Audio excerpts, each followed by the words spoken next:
Good evening, class.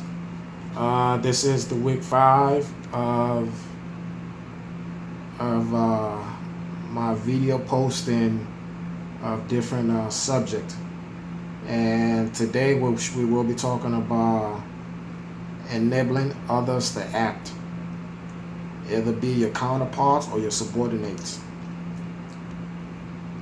and it's just something that I would like to share with you guys. You know, coming up as a young officer in the MP Corps, prior to you getting commissioned, you have to go through different phases of a ROTC program, from your MS1 level, military science level 1, all the way up to level 4. And as a cadet, we normally have a leadership assessment report that we after every field exercise as a cadet, we have something we call a blue card that we normally fill out as a leadership assessment report. We do one as from a mentor standpoint to a mentee standpoint. So some of the things that we cover in this blue card is always having that military bearing. As a leader, you need to set yourself, you need to set the bar high so others can follow. You have to be confident. You have to have the mental agility. You have to have an interpersonal tact. You have to be able to lead others, lead by an example, create a positive environment. And when I talk about having a mental agility, it's just having a flexibility of mind, a tendency to anticipate or adapt to any ever-changing situation. And when I talk about lead others, when people say lead others, they just think, okay, they can stand in front of a group of people and give them direction, or they can, in my situation, that I can stand in front of a formation and tell people to do this and give them task and purpose. It is not the case. When we talk about lead others, you have to be able to motivate, inspire, and influence others to take initiative to work towards a common goal. And the other attributes that we normally cover, you have to have that communication. It has to be a flow. There have to be an extensive flow, back and forth flow of communication from a leader to his counterpart, or from one leader to another, or from a leader to a subordinate. You have to be able to develop others. You have to be able to, when I say develop others, you have to be able to encourage and support others to grow as individual and teams. You have to be able to give results. When you give somebody a task and purpose, you have to make sure that they understand what, who, what, where, why, and how of the task, and they know how to accomplish the task, and they should be able to, in a sense that it has to be, which again ties into that communication piece. Communication and getting result have to go hand in hand. I mean, all of these attributes goes hand in hand, but at the same time, it kind of all comes together. You have to be innovative. You have the most important one, in my opinion, is have the domain knowledge. In order for you to be able to tell somebody to do something, you have to know the ins and outs of the task that you assigning that person to do.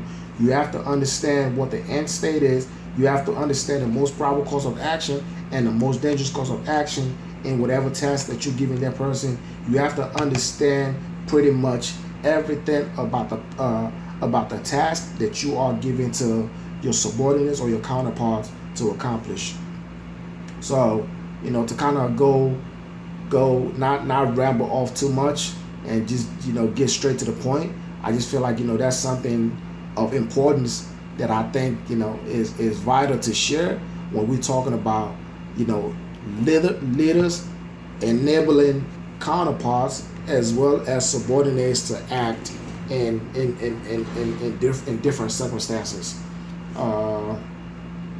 So not to really bore you with the with my cadet leadership attributes, but just kind of jump into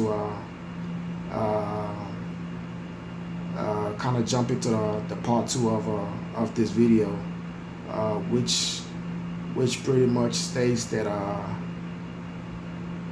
if I can pull it up here, to talk about an experience where I enable somebody to act as a result of the leadership of another leader. How did they enable you to act, or what specific behavior or actions contributed to the ability to do so?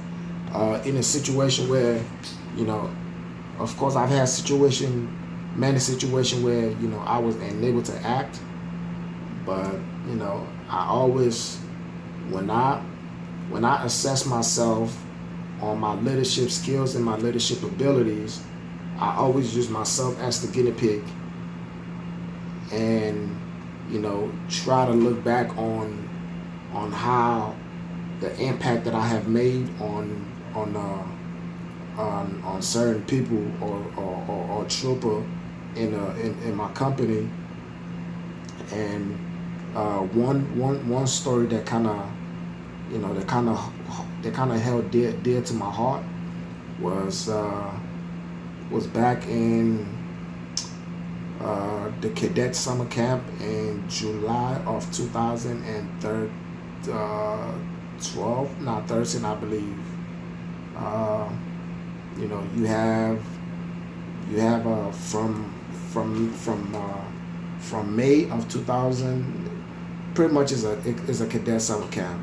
You have different soldiers from different walks of life, from different universities, all come together in one location and train on how to be an effective leader when you actually do get commissioned as a brand new second lieutenant going into an army unit. So there was a cadet that came to cadet summer camp. Granted,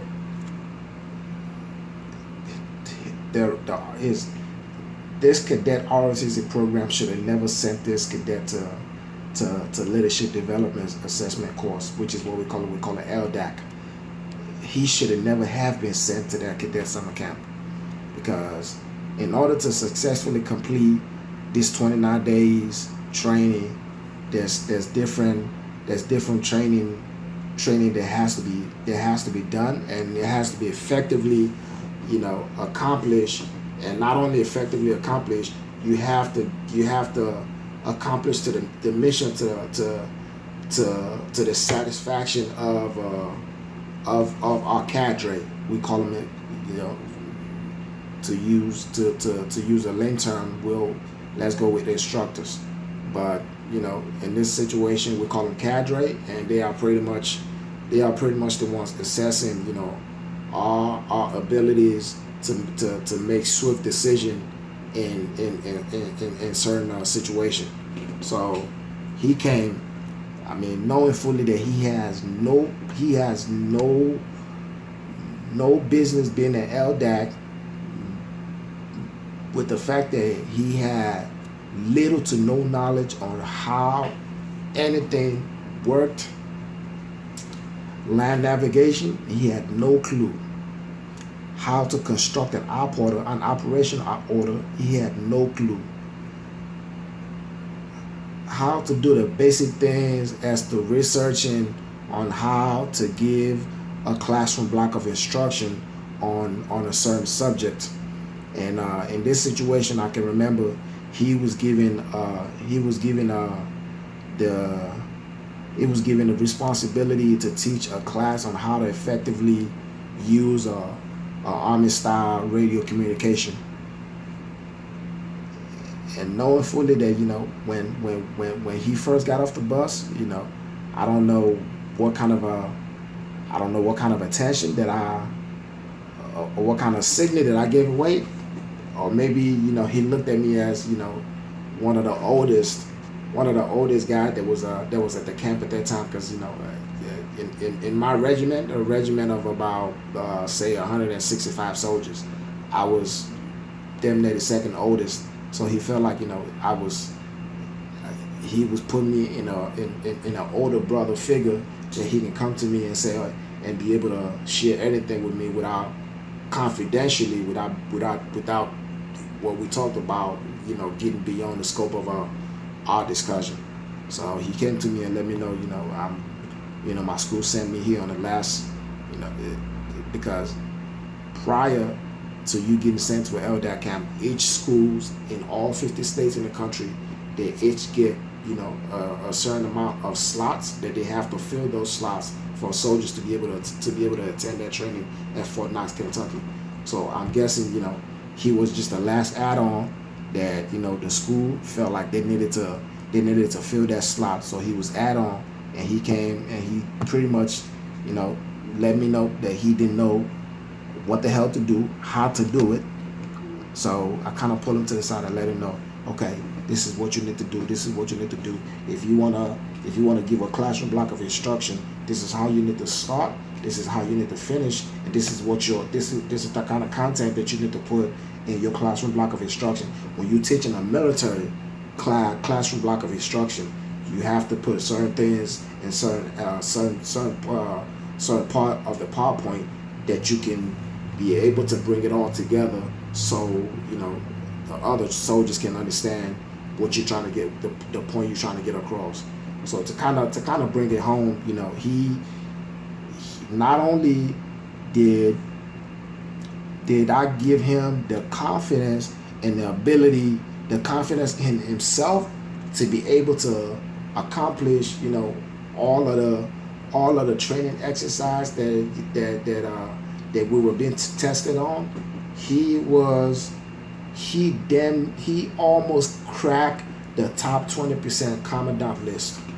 And I felt like, at that point I felt like a proud brother that, a cadet that came to summer camp not knowing anything. The only thing that I felt like, it was hard to grab for the ones that, that's been in the military a day or two. You would know that land navigation is it's one of those perishable skills that if you don't use it more often, you are going to lose it. So I think that was one of the training, that was one of the exercise that kind of put him on the outside of the top 20% of the commandant list. I mean, I was so impressed, and I was taken back. I was shocked. I was impressed, proud. I mean, you can pick any word that has anything to do with me just being overly impressed with his ability to retain the information that I give him, his ability to want to learn, and his initial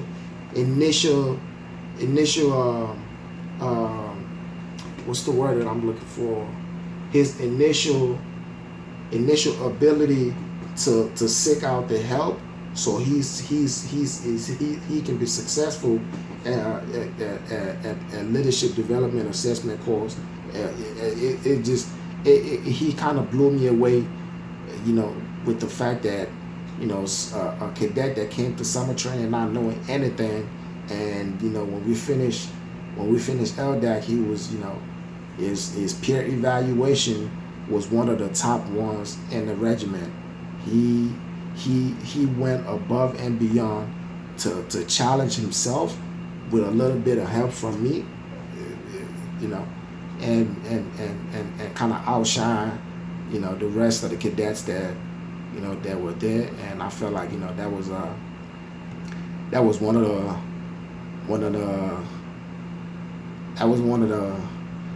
the situations where I felt like I enabled him to act. I did not feed him with the information.